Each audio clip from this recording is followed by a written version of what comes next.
छत्रपती शिवाजी महाराज की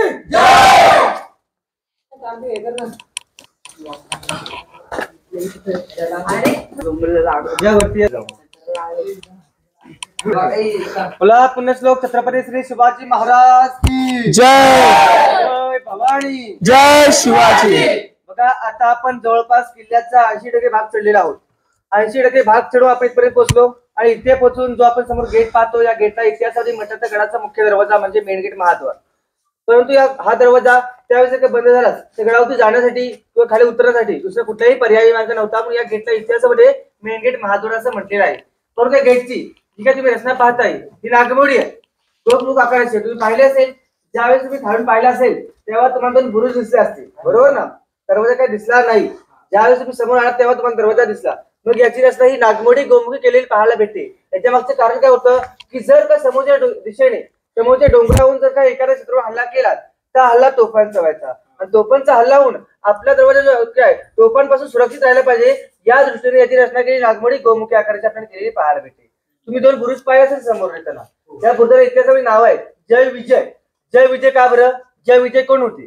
जय विजय हे विष्णू देवाचे दोन द्वारपाल जय विजय, तसेच आपल्या महाराजांचे दोन द्वारपाल आहेत जय विजय। बघा हे बुरुज दगड असले ना तर 400 वर्षापूर्वी आपल्या रायगडचे म्हणा रायगडच्या या महाद्वाराचे रक्षण करतात जय विजय। 65 आणि 75 फुटाची उंची आहे ही भिंत पाहता तुम्ही। ही भिंत आणि समोरचा गेट जो काय दरवाजा पाहताय याला अंतर तुम्ही पाहायला भेटेल, डिस्टन्स कमी आहे कारण त्यावेळी काय मुघल बादशाहाची किंवा मुघल शत्रूची ही हत्ती घेऊन यायची का हत्ती घेऊन यायचे दरवाजा तोडण्यासाठी। हत्तीला गती मिळू नये, हत्तीला दरवाजा तोडण्यासाठी गती मिळू नये म्हणून भिंत आणि दरवाजा आपल्याला अंतर कमी पाहायला भेटेल। दरवाजा लोखंडी टोकदार खेळे पाहायला भेटतात का? हे लोखंडी टोकदार खेळे ठेवण्याचं कारण असं होतं की जर का त्यावेळेस हत्तीने धडक दिलीस तर हत्तीलाही जखम झाली पाहिजे, बरोबर ना? इजा झाली पाहिजे, त्यात ते टोकदार खेळे पाहायला भेटत आहेत। तुम्हाला बघा तटबंदीच्या काही दिशा या बाजूला उजव्या बाजूला पण होल चौकोनाकारचे होल पाहायला भेटेल दोन। हे बघा इथे दोन होल आहेत चौकोनाकारचे आणि इकडे काही पाहायला भेटेल 1 2 3 4 असे तटबंदीच्या चारही दिशा तुम्हाला पाहायला भेटणार। याला इतिहासामध्ये म्हणतात जंग्या। काय म्हटलं तर जंग्या। बघा दरवाजा बंद असायचा त्यावेळेस दरवाजा बंद असायचा, जरी कोणी शत्रूपर्यंत पोहोचले शत्रू इथपर्यंत पोहोचले तर आपले मावळे वरती असायचे। मग आपले मावळे त्यातून उकळत जाईल पेटकी लाकडं तोफांचा हल्ला किंवा दगडफेक करून किंवा भाळांचा हल्ला करून शत्रू इथे ठार करायचे। परंतु 400 वर्षापूर्वी आपल्या राजाने रायगडावरती गनिमी कावा केला होता। गनिमी कावा असा होता की राजाने माहिती होतं आपले मावळे जे काही स्वराज्यामध्ये ते कणभर आहेत मुठभर आहेत। तुम्ही विचार करा औरंगजेबाची फौज किती मोठी होती? लाखोची होती। मग औरंगजेबाची लाखोची फौज रायगडावरती आली आपण करायचं काय? आपले मावळे कणभर आहेत, आपण झुंज देऊ शकत नाही। मग गनिमी कावा करायला राजाने रायगडावरती महाराजामध्ये गनिमी कावा असा केला की वरती डोंगर आहे आपण पाहू, त्या डोंगरावरती 4 तलाव राजाने पाण्याने भरून ठेवली होती। राजांची आज्ञा अशी होती जर का औरंगजेब अथवा कुठलाही मुघल शत्रू त्याची लाखोची फौज घेऊन या दरवाजावरती आला तर आपण ते तलावावर सुरुंग लावून फोडून द्यायची। जर का तलावावर सुरुंग लावून फोडून दिली त्यातलं बाहेर पाणी पडणार आणि तेच पाणी तिथे डोलासोबत कल्पना करा की 4 तलावांचं पाणी किती असणार हो? 4 तलावांचं पाणी लाखो लिटर असणार। मग लाखो लिटर पाणी या गेट मधून जर बाहेर पडलं तर इथं असणारे माणसं किंवा शत्रू वाहू शकतात आणि मरू शकतात। 400 वर्षात बघा 100 लोक लाखोंची झुंज देऊ शकत नाही, तर 100 लोकांनी जर का तलावावर फोडली तर लाखो माणसं मरू शकतात। हा एक गनिमी कावा राजांनी 400 वर्षापूर्वी या दरवाजामध्ये केलेलं पाहायला भेटते। तुम्ही गेट पाहिला असेल, गेटच्या वरती कमळाचं शिल्प पाहिलं असेल गोल, हे कमळाचं फुल आहे। हे कमळाचं फुल का बरं येतं तर कमळ हे आपल्या धर्मामध्ये आपल्या हिंदू धर्मामध्ये लक्ष्मीचं आणि विद्येचं प्रतीक समजलं जातं। म्हणजे लक्षात दाखवत होतं त्या रायगड होती या राजधानीच्या गडावरती त्या दरवाजाच्या आतमध्ये विद्या आणि लक्ष्मी दोघींचे वास आहे, दोघी नांदत आहेत। म्हणून कमळाच्या शिल्पामध्ये कोरलेलं पाहायला भेटेल। कमळाच्या शिल्पाच्या वरती पाहिलं असेल, कमळाचं शिल्प पाहिलं यावरती मग हत्ती छोटा पाहायला भेटते का?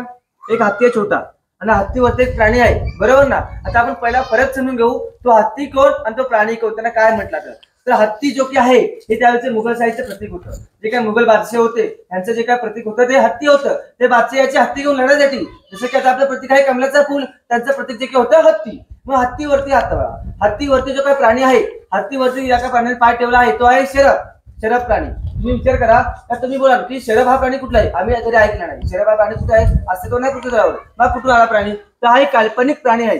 काल्पनिक म्हणजे काय तर पहा, वाघ ताकदवान प्राणी आहे, सिंह हा जंगलाचा राजा आहे, बरोबर? वाघाची आणि सिंहाची ताकद एक करून तो बलवान आणि ताकदवान काल्पनिक प्राणी तयार केलेला आहे, तो म्हणजे शरभ।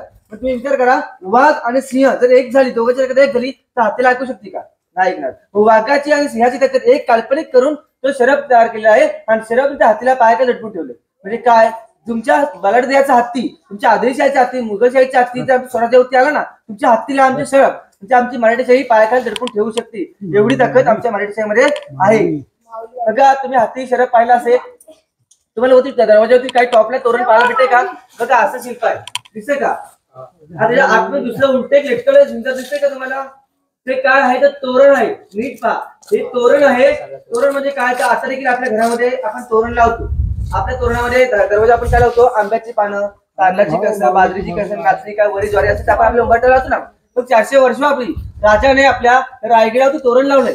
हे तोरणामध्ये काय आहे तर पहा नाही, हे तोरणामध्ये काय आहे, ते शेतकरी शेतामध्ये तुम्हाला सोनं म्हणजे तांदूळ, गहू, बाजरी, नाचणी, वरी जे काय असतं हे आपल्या उंबरठ्यावर लावलेलं पाहायला भेटतंय. कारण हे स्वराज्य जे काय होतं हे आपण पाहतो ना, स्वराज्य, हे स्वराज्य जे काय होतं हे शेतकऱ्याचं होतं. मग शेतकऱ्याच्या शेतामध्ये पिकणारं सोनं म्हणजे तांदूळ, गहू, बाजरी हे आपल्या उंबरठ्यावर लागलेलं आपण पाहायला भेटतंय.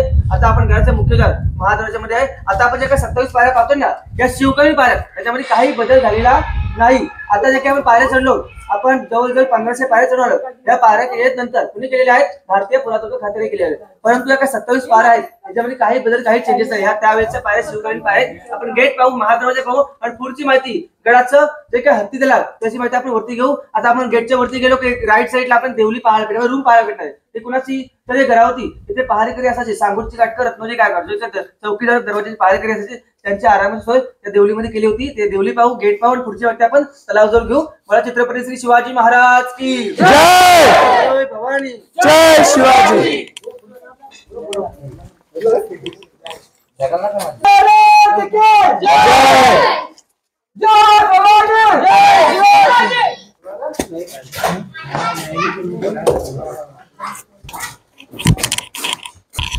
मित्रांनो, जशी की गाईड्सनी तुम्हाला माहिती दिलीच आहे, तर तुमच्या लक्षात आलंच असेल.